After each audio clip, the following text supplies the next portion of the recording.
When I started building my Christmas display about years ago, and I've been doing this since 1990, one of the things that I wanted to do, which was different than anybody else, was I wanted it to be old school. And so what I wanted was a visual effect. When we were, I'm going to mark my age, and I don't want to mark everybody's, about a lot of people's age here. I remember the window displays.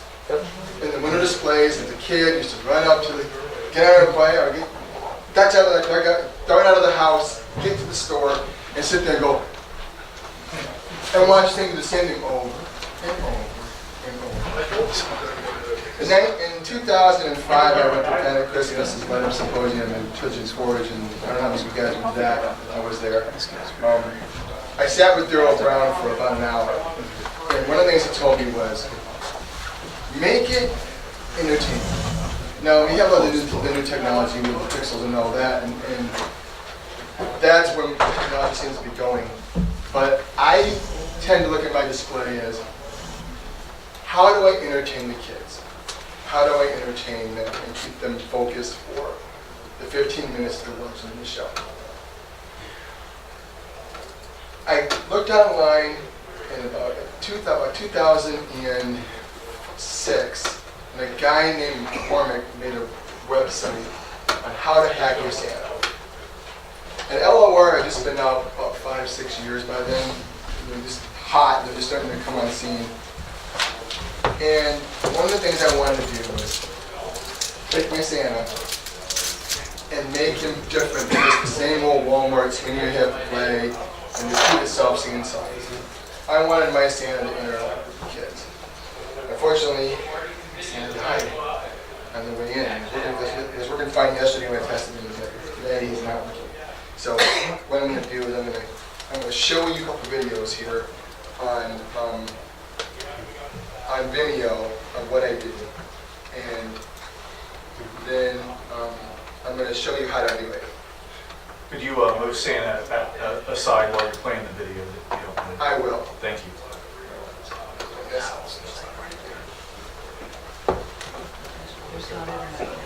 So I'm going to give it to Santa. She's helping me. I apologize, guys. I had them working when they left, but I think when I'm going to go over, it's shorted at me. I mean, you're buying Walmarts from the surplus stores and so on and so forth. They tend to die on you. And this one died on me, so I'm going to snap out of the way. And I apologize, guys. I had it all working when I came.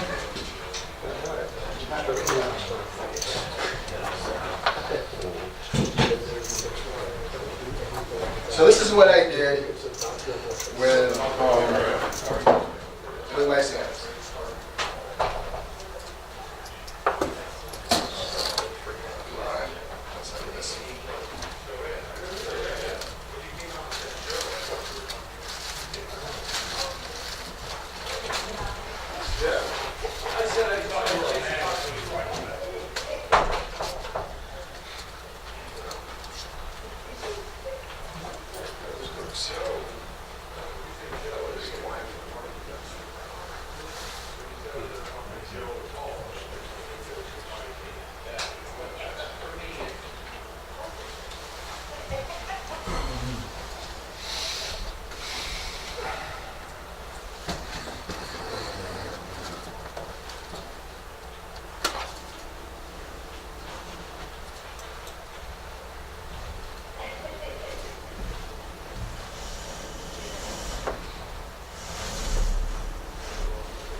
There's got to be some way to full screen. Yeah, that's what I'm trying to do. It's not.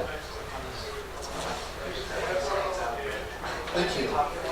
Appreciate it. Thank you very much. Dan, you the man.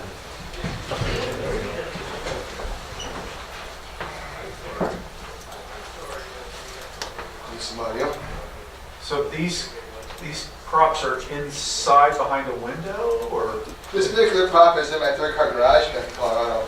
I'm going to show you two different props.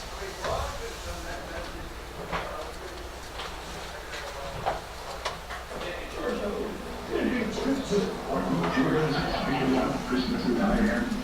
It's been very busy here at the airport, but never so busy that Santa can't take a look to say hello to the children. You see, I was just handed a naughty list and a nice list, and I will keep my wish list drawings are on it. Yes, the nice list, nicely done. Just those who've done your very best to behave as well as you can, as often as possible.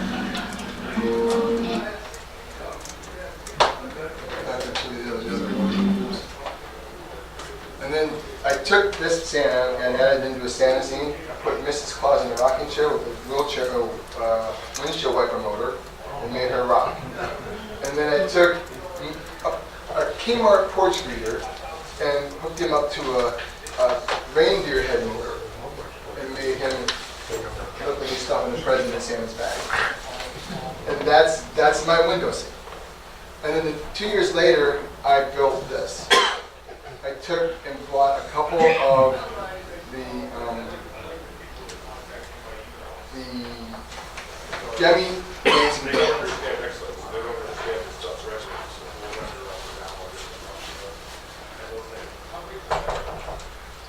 And again, it's the Letterama.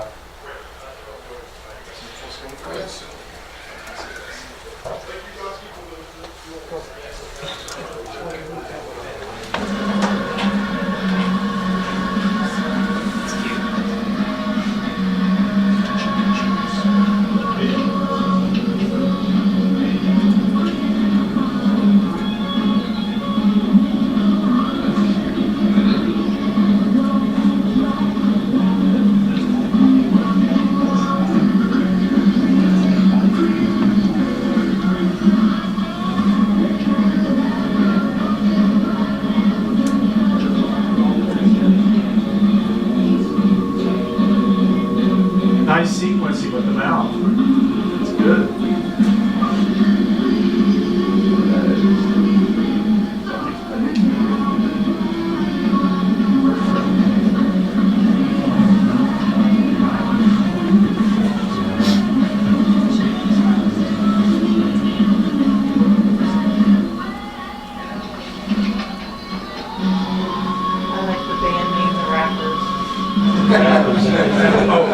What was the name of the band? It's on the drummer, I can't see it. This is the Rappers. The Rappers.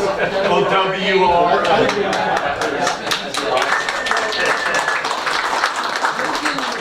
Taking that theme is where I started. And so I started buying the pieces. And Gemmy makes a whole bunch. I don't know if you guys know how many pieces Gemmy has made over the years, or Gemmy's made over the years. They're all extinct. They don't make them anymore. You got Polar Santa Bear, Grinch. There's bands with Polar Bear and penguins. There's Santa and penguins. There's Santa and elves. There's Polar Bear and reindeer. There's totally 3 or 4 different variations. And then Gemmy also made a bunch of these little mini talking Christmas trees. So what I'm going to show you now is how to hack them. How to take the motherboards out, because 90% of the Gemmys that you buy, of these older ones, the motherboard is toast. They just don't last very long.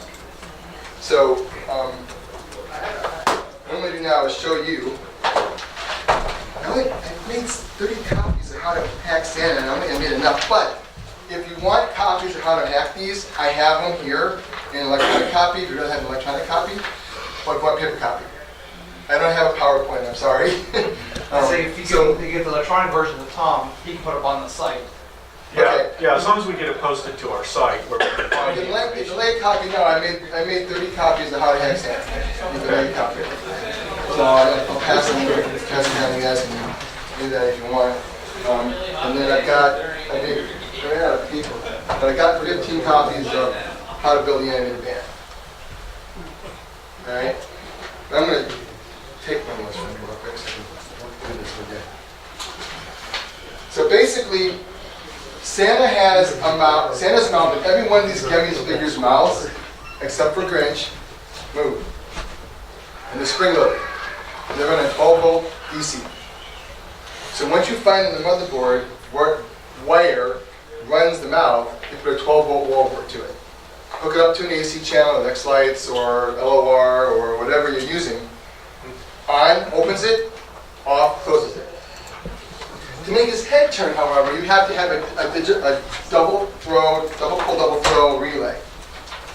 And in the document that I got, there is a diagram on how to wire the double pull, double throw.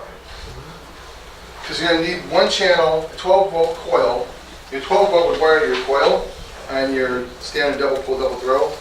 And then your 5-volt for your head turn, because each one of these motors runs at 5-volt DC, the head turns.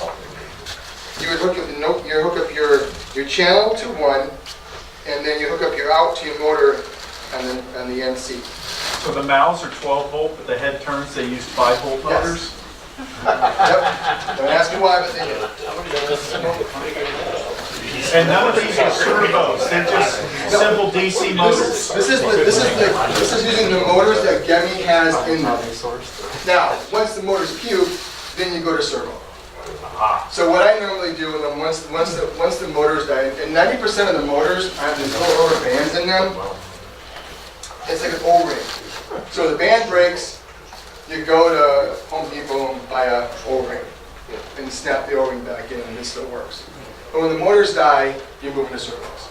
And that, I haven't had experience with that yet, but when it does, it can't be that hard to hook a servo into this body and build a chassis in here and don't control the mouth movements and the head movements using servos. But just the normal motors that Gemmy puts in them usually are pretty standard. They don't burn out very often. They usually run pretty resilient, except for the rubber bands wear out. But the motherboards are the number one thing that pukes. And I don't know why. I guess mass production. But the motherboards that they put with the sound chip and all that in it, just die. And so when I get them, I usually take the motherboards out and figure out which wires are going where, and then wire them up. So if you look at the documentation, there's several ways to wire this up. But the number one way that I'm showing you now is that page.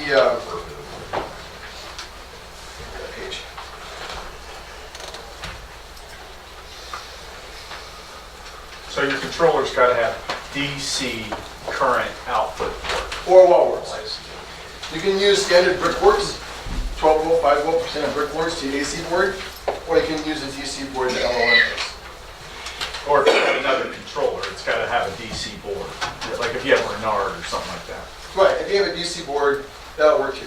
But on the Santas, I used wall works. On my animated band, that was the year that LOR came out with its first DC board.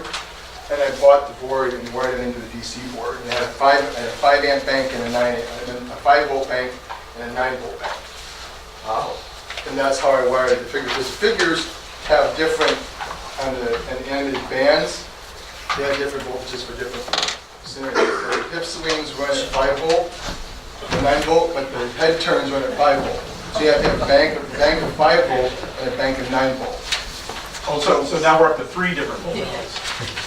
Potentially. Right. But like in the animated band, for instance, I wired it with a standard 12-volt, and then to run the board, and then I wired a bank of 5. And the DC boards that LOR makes, you can wire them specifically to run the whole bank as one. Oh, I see. One DC bank, 1 volt, and one DC bank, another volt. And that's how I did the animated band. Using the DC board, I split the board into 2 different voltages.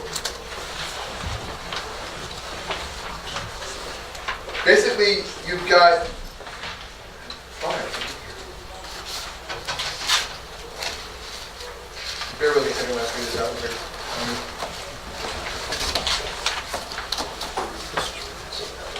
You would have to figure out in here what wire is running your mouth and what wire is running your head turn.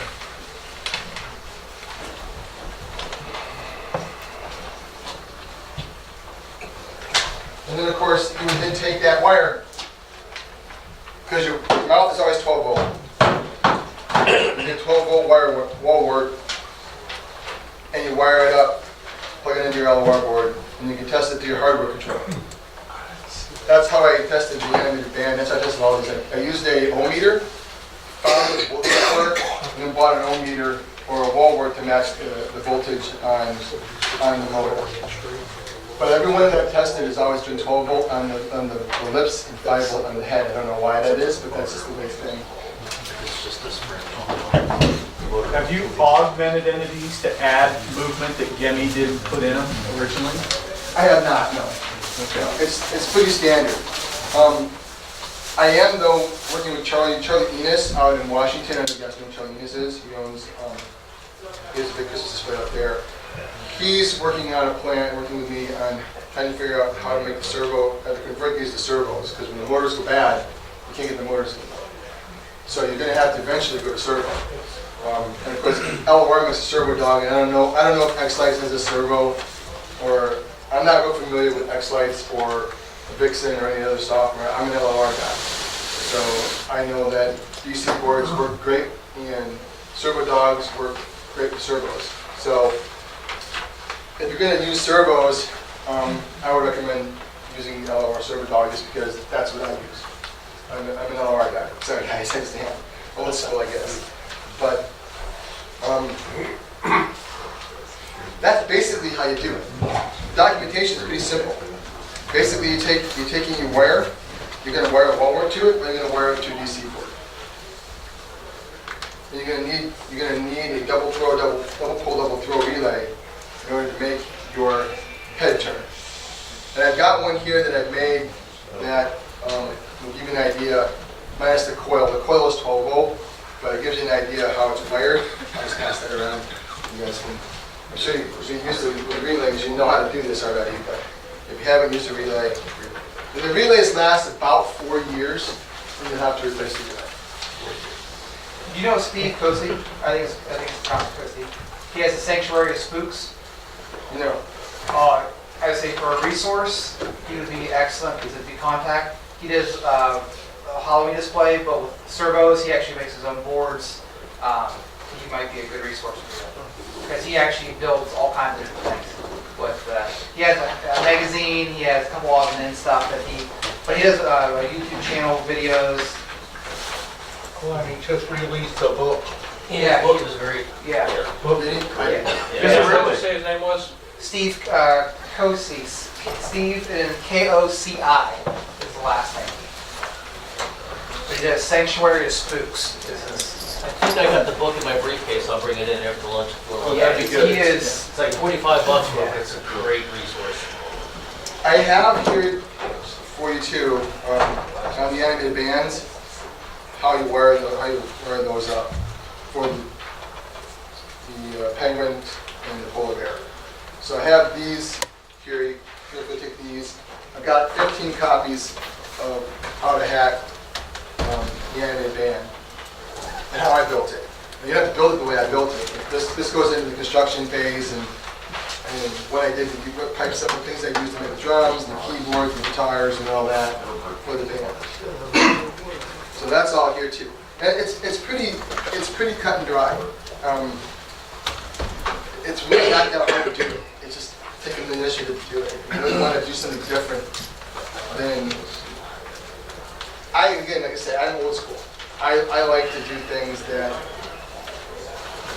draw people to versus being, I guess, lit. But one thing I do in my shows is I break it up. So there's different pieces that are running at different times.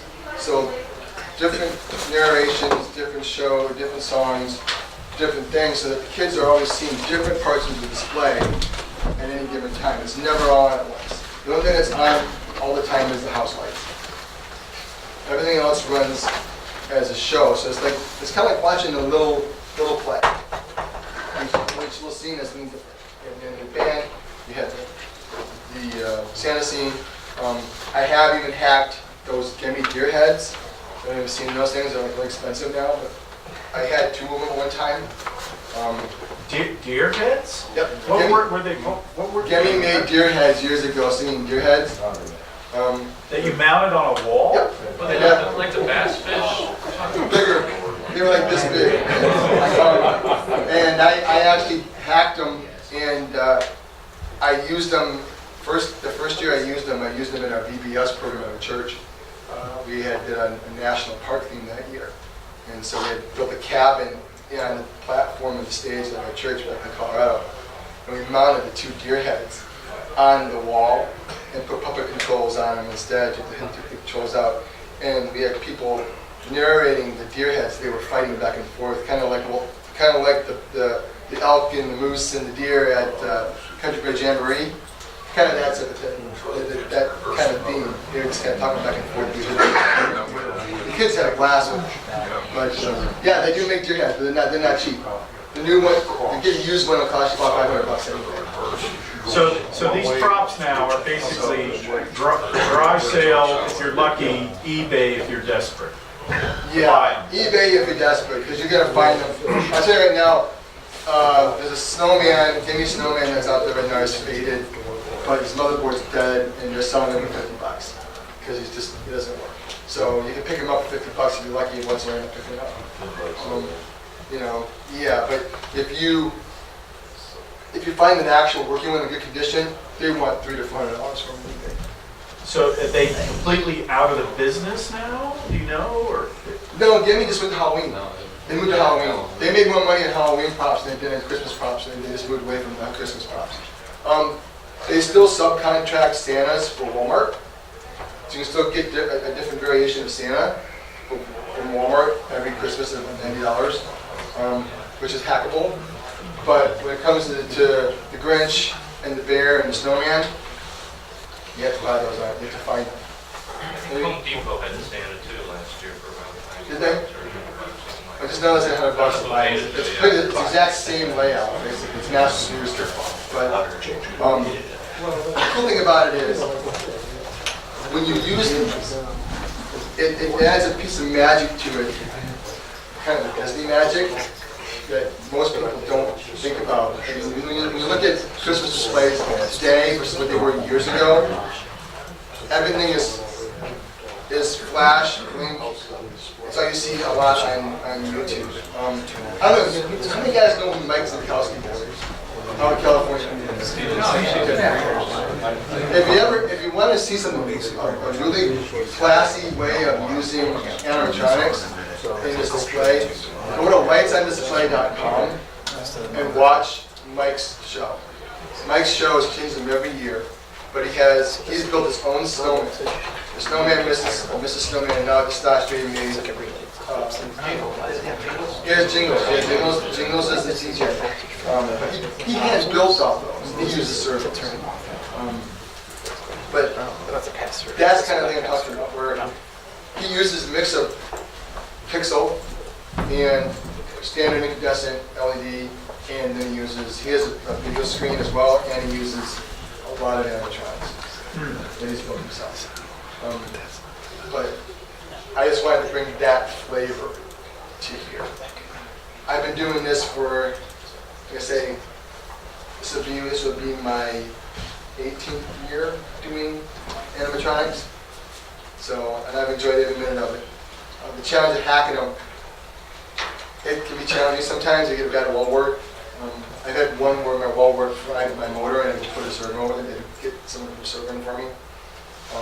But for the most part, they're a ride, and the kids love it. If you have any questions on how to do it, I'm more than willing to ask, to take the time and walk you through the how-tos and show you how to do it. Do you only display these undercover and protect, inside? In Colorado, we didn't get a lot of rain. We're a semi-arid climate. We get snow, but not rain. So you can I put my snowman out, and he can just find it. And here, I wouldn't do that here. Because Kentucky, last winter, I never got my display up. It rained every weekend from Halloween all the way through Christmas. I never got it up because it rained every weekend in Kentucky last year. It was the most unprecedented wet weather we've ever had in central Kentucky. And I've only been in Kentucky for 2 years. It was the first time I've never had a Christmas display on.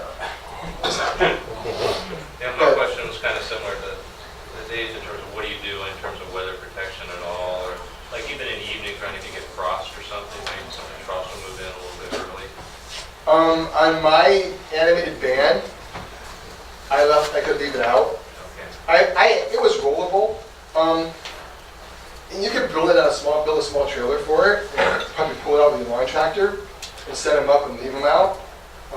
I would recommend using a marine grade plywood if you're gonna put them out here in the Ohio Valley, Kentucky area, with all the rain we get. It would be beneficial to have a marine grade wood that would allow you to protect it, and yet it won't rot. Do you think it would be necessary to maybe put a plexiglass over the face of it, or Yes. maybe Oco? On my animated band video I showed you, that was a plexiglass front. Was it? That was a 4x8 sheet of Couldn't plexiglass tell in from front the of it. video, yeah. Right. It was built with a half-inch marine grade plywood, just some standard pine framing, but the outside was marine grade plywood. And then I painted it with an outdoor exterior paint. And then now you can even go one step further and seal it, cover it with a Flex Seal. And that will keep the rain out of the weather from weathering your wood. So that'd be something you might want to look into here. Build it, paint it with a good outdoor exterior paint, and then seal it with a Flex Seal. Put a rubber seal over it that keeps the water out. It'll last a long time. It will. I mean, my animated band now sits in Washington in Charles Enos's display, and he's been running it now for 6 years, and he's never had problems with it except for one motor burned up when you put a circle in it. So if we're garage sailing, you need to be on the lookout for this, is what I'm hearing. If you want to put an animated budget into it, this is the cheapest way to do it. If you want to build your own animatronics, you can do that. I mean, I've got several designs I'm working on right now. In fact, in my mind, I've got 3 or 4 plans I'm working on. I'm actually currently working on an Olaf that is PVC pipe based. On a what? Olaf. Oh, sure. I'm actually popular. Another thing you can do too, if you want to build like window scenes in your home and animate them, you can get the smaller ones. If your home is close to where the kids can come, where the kids are allowed to walk on your property and come up to the house, you can build scenes in your windows and cover them and use smaller figures or porch greeters. Porch greeters, Kmart used to have porch greeters like crazy. They're about 2 feet high and they're PVC based and stuffed, and you can unseam the back of them, and you can put motors in and do things with them. I mean, in my Santa scene, my little elf, he's a porch greeter. I bought him at Kmart for $10 after Christmas sale, and I put a reindeer motor and a small pole with a present, and he looks like he's putting the presents into Santa's bag. And that's all he does. It's a repetitive motion from a deer head motor from our friend deer. So, I mean, you can do a lot with motion if you want. Another thing too is I like to look for things out of the ordinary when I'm looking. Last year I went to our local Kroger, had eyeballs. These are ice cube from Halloween. Okay, I just drilled them out, drained the juice out of them. They're glow in the dark, so you put a mini light in it. And then They're things you could freeze and throw in drinks, you mean? Yeah. I took the juice out of it so I could have the ball, and then I drilled a hole in the back of one, put a mini light in it, and this is glow in the dark. I just leave the mini light on for a while and turn them off, and they'll glow like that. But they're great for the nice cheap way to put in an eyeball without spending a lot of money trying to design your own. So I'm always looking for things like that. I'm always looking for what can I find that makes an animatronic easy to build. And I've got a whole terabyte drive full of animatronic how-tos, how to take a 6-foot Christmas tree and wire your own face into it, build your own talking face using yellow wire. Have you been to Instructables.com for animatronics? I have done some of this stuff. Instructables.com, it's a place where you can build projects. So if you're looking for ways to do animatronics, you like get other ideas on how people are doing, it's full of them. So a lot of people are doing those kind of projects too, on that website. And Instructables. It's cool. Yeah, it's really cool. I spend a lot of time on Pinterest too. There's a lot of cool ideas in Pinterest. And you know, for a guy who's not very crafty, I love Pinterest. But I mean, I've seen some really cool ideas. As a matter of fact, one of the ideas that I have currently in my books that I've been trying to figure out how to make, is I picked up every Winnie the Pooh character in a porch reader. I've got Piglet, I've got Tigger, I've got Pooh, I've got Eeyore, I got Roo and Kanga. And I want to build. what were they originally, did you say? They're porch readers. Oh, really? They're Pooh figures, Disney figure, all the Pooh characters. And they're low molds, kind No, of? they're like these. They're Oh. cloth figures Okay. with a PVC pipe inside of them. Yeah. A PVC pipe frame.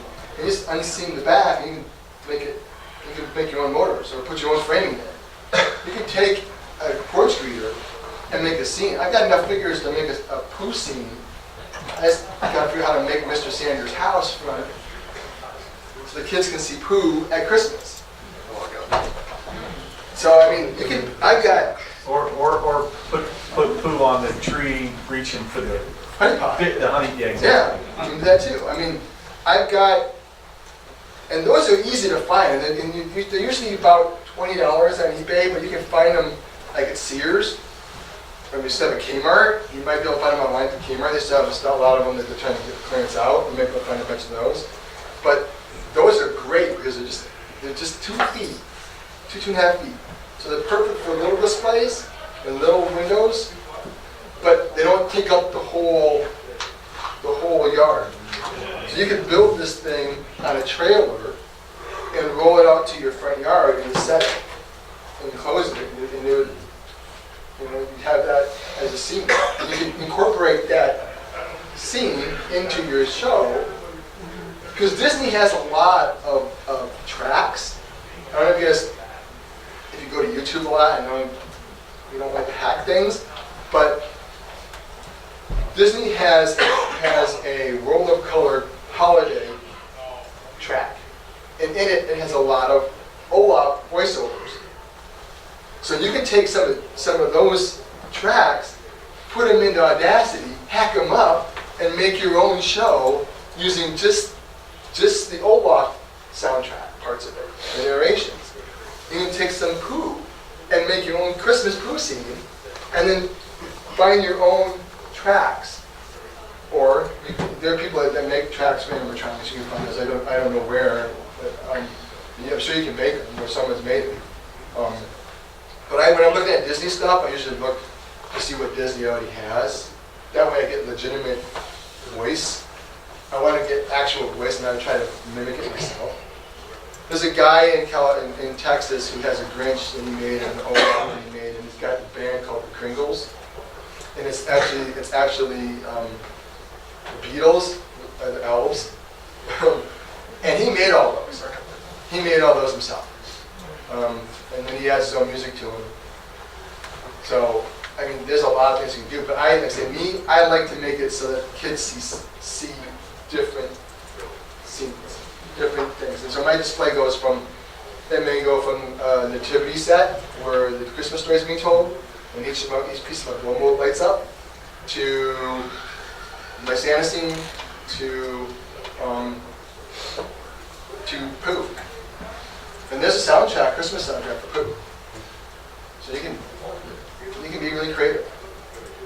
And nothing that one piece of PVC pipe can't build you a frame. I mean, I'm actually working on Olaf right now to make a 1-inch PVC pipe. Because that's the most durable PVC pipe to use when you're working with animatronics at 1 inch. That's pretty rigid. The 3/4 and 1/2 inch is really flimsy, but the 1 inch is pretty rigid. So you can get that rigidness that you need to run the servos off. So, I say I'm building OLAP, and as I get it done, I take OLAP a break because I'm working on my training, but I used to have a Christmas tree in my yard that had Dumbo sitting inside of it. There's everything in the yard. So, but yeah, if you want to learn, I've got documentation here. Feel free to come get one. There's a lot of good information about how I built the animated band, including how I hooked up the servos and how I hooked the DC boards up. That's it here. And then there's documentation on how to wire up these animated figures. If you happen to get one, or if you want a copy, I'll be happy to get it to you. That's pretty much it. It's pretty cut and dry. Any other questions for Scott? Scott, I appreciate it, thank you.